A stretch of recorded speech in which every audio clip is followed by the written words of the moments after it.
साबिक वजीर आजम मियां नवाज शरीफ के वतन वापस आते ही लोगों को रिलीफ मिलना शुरू हो गया। आए रोज बढ़ती हुई महंगाई का पहिया भी रुक गया। क्या ये सब मामूल के मुताबिक हुआ है या प्लानिंग का हिस्सा था? हफ्तावार अदादोशुमार के मुताबिक चंद अशिया की कीमतों में कमी भी रिकॉर्ड की गई है। इदारे शुमारियात की रिपोर्ट में बताया गया है कि हालिया हफ्ते के दौरान महंगाई की शरह में 0.33% की कमी रिकॉर्ड की गई। मजीद बताया गया है कि सालाना बुनियादों पर हफ्तावार महंगाई की शरह 29.65% रिकॉर्ड की गई। रवा हफ्ते में 14 अशिया महंगी जबकि 17 सस्ती हुई। इदारा शुमारियात ने बताया है कि रवा हफ्ते के दौरान आलू, टमाटर, अंडे, दाल, मूंग, नमक, लहसुन महंगा हुआ। गोश्त और सिगरेट्स भी महंगे हुए, लेकिन दालों की कीमतों में कमी रिकॉर्ड की गई। दाल माश, दाल चना, दाल मसूर की कीमत में औसतन 8 रुपए फी किलो तक कमी हुई। चिकन 36 रुपए, LPG सिलेंडर 50 रुपए सस्ता हुआ, जबकि चीनी की फी किलो कीमत 3 रुपए तक कम हुई। रिपोर्ट के मुताबिक एक हफ्ते में आटे का 20 किलो का थैला 44 रुपए 36 पैसे सस्ता हुआ।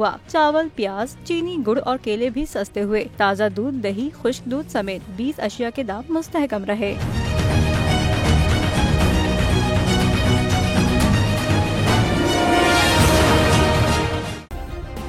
सब्सक्राइब करें और बेल दबाएं ताकि कोई खबर रह न जाए।